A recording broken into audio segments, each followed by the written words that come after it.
So, eto na mga sirs, nakabaklas ko na yung orig. Yung orig, yung black. Yan siya. Mukha naman silang parehas ng size na. Naka-weld yun sa black. Ewan ko kung orig yan ha. Ayun o, may weld. So, eto na yung conversion. Yan. Mukha naman palag to. Mukhang sakto siya. So, bago ko install, syempre to EPS, sukatin ko muna mamaya. Sobrang haba sa pagod natin. Ito yung gulo-gulo dito. O, ginawa ko na lang separate video kasi kung install ko pa yan o videoan ko pa yan ng hiwa-hiwalay, baklas-baklas, isang napakahabang video na. So, yan. Kabit ko lang to, then siguro test drive tayo ng nakatigil at saka ng tumatakbo. Then, tingnan din natin kung pwede. Takbo tayo ng kung pwede 80 to 120 kung manginginig siya yung EPS, no? Kasi doon sa D-powered ko, wala akong problema ron kahit 140. Walang palag, napakasarap. Napakasarap niyang gamitin. Ang problema lang doon sa D-powered ko, yun, yung itim. Ang tigas pag nakatigil. Kaya naman i-turn kaso pawis talaga. O, wait lang, kabit lang natin to. Hindi ko napapakita yung pagkabit lahat. Ako'y masama pakiramdam. Ilang araw na nga ako dito eh. Ubo pa ako. Doon naman tayo sa electrical nitong EPS. Dalawang wire na lang to. Ito sa battery red. Rekta yan doon. With fuse daw. Then accessory ito. Sa positive side din. Then yung ground nito sa body na. Then may nakalagay na relay. Ito ewan ko kung ano to isang to eh. Ito, capacitor or what, I don't know. Hindi ko alam kung ano to. So, yun yung fuse. Saka yung wire. Yan. Yun na yun. Yun lang. Yung electrical niya. Ito, yan. Yung code. Suzuki yata yan. Google mo na lang. Conversion lang yun. So, yan. Ito nga. Since na conversion to, ito yung mga challenges. Parang hindi ito masyadong pantay. Pero masisentro naman daw yan. Parang maluwang dito eh. Tapos dito, ayun o. Ito. Kita ba? Yan. Itong wire na ito tumatama dito sa bracket. So, kailangan kong gawa ng paraan yung bracket. Hindi ko alam kung tabasan o iurong. Tapos dito, itong motor, parang tumatama dito sa plastic sa may parang switch ba to or lever. Hindi. Housing na ata ito eh. Dito. Yun o. Konti lang naman. Tapos gagawa nyo rin syempre ng bracket. Tatanggalin nyo na to eh. Ito, re-remove na to. Kasi hindi papasok yan pag may ganyan.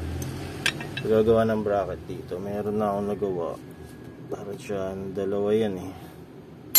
Ito isa. Yung bolt ng ayan o. Bolt sa motor to, dalawa. Isa taas sa kabila. Then lalagay dito. Yan ang pinaka mabilis. Pag natapos ko, kaso mukhang kailangan kong baklasin ulit kasi gusto kong kulayan ng clear to eh. Kinakalawang agad eh. So ang ginawa ko solusyon, ito. Medyo natabas to ng konti. Siguro mga 2 mm din yan, 2 mm. Then yung dito meron akong tinanggal. Yan o. Sa ano to eh, sa selector, kung gusto mong may hangin sa paa. So hindi na naman talaga gumagana yan, kaya tinanggal ko na lang. Pero pwede pa to manual yan. Yung flap na uurong pa din, i-fix mo siya kung saan mo gusto dyan. Sa paa ata, top 10 pag ganito, yung sa ulo. Pero hindi ko naman talaga ginagamit yan, kaya okay lang. Pero sa mga purista, no yan. Then kinulayan ko to. Ginawa kong black kasi may kalakalawang. Tingnan ko kung maganda na yung fit niya. Sana wala nang aberya. So update ulit. Hindi umubra kanina yung konting tabas lang dito. Ginawa ko, tinabas ko na talaga. Tanyo, wala na yung bolt ng fuse box. Naka-cable tie na lang yan dito. Ubra naman eh. So yan, wala na sabit. Tapos yung wire, hindi na talaga didikit yan sa bakal. Ang layo na. Parang ilang inch na yun. 1 inch na yung layo.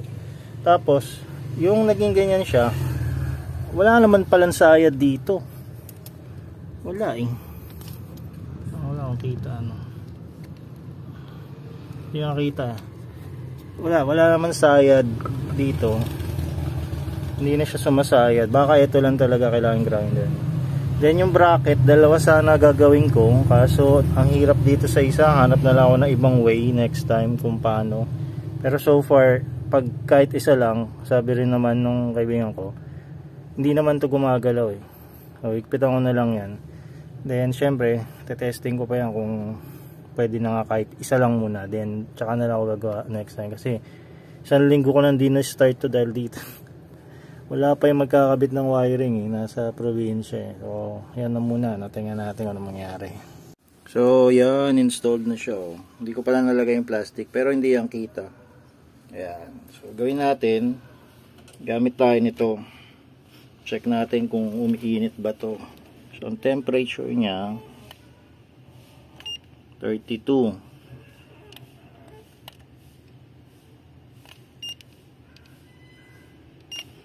Yan yung sa motor 32. So start natin yan mamaya. Testing natin.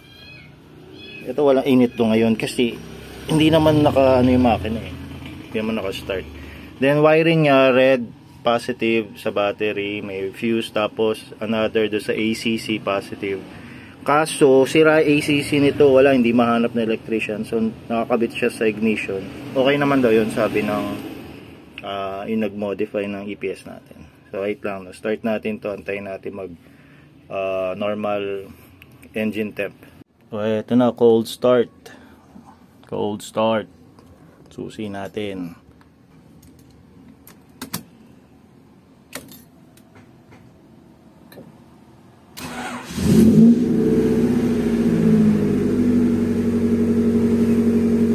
Woohoo!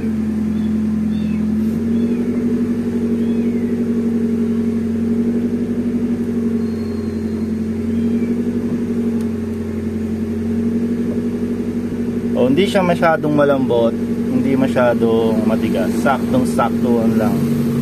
Pero hindi pa ako naka normal temp.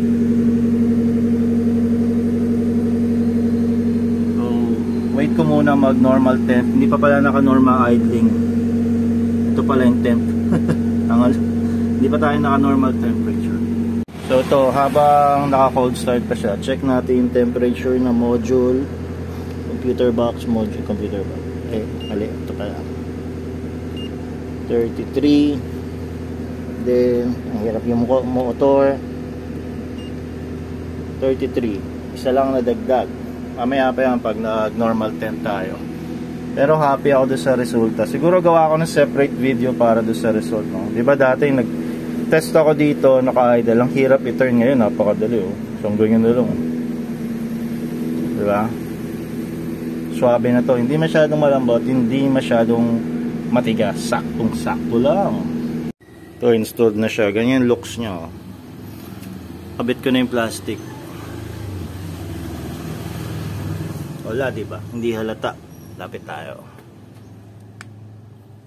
Walay. Nakaupo naman tayo, ganyan lang makikita dyan. So okay, hindi siya halata, hindi siya kita. Then dito, sakto naman. Ayan, looks nya. Wala kang problema, wala nagbago. Yung bracket lang need ko gawa ng paraan. Then yung test drive, na-test drive ko na to, siguro may isang oras. Hindi naman uminit yung motor. Gagawa ko na lang ng separate video. Tapos yung test drive natin sa highway, kasi napaka-traffic, December ngayon. Parang takbo ko lang 60, hindi man lang umabot sa daan. Gawa ko na lang separate video. So far ito muna tayo. Malinis pa rin tingnan. Hindi ko pa nga nakabit yung iba eh. Oh. Wala pa. Puro balat-balat pa lang. So yan na muna mga boss. Kung kukuha kayo nito, nandun yan kay Sir Edwin. Doon, mura sa kanya. Pwede kayong mag-install o pa-install nyo sa kanya. No? So far, satisfied ako dito. Malambot, hindi mainit, hindi malakas kumain ng kuryente. Ayos na ayos yung conversion. So yan na muna. Panalo to.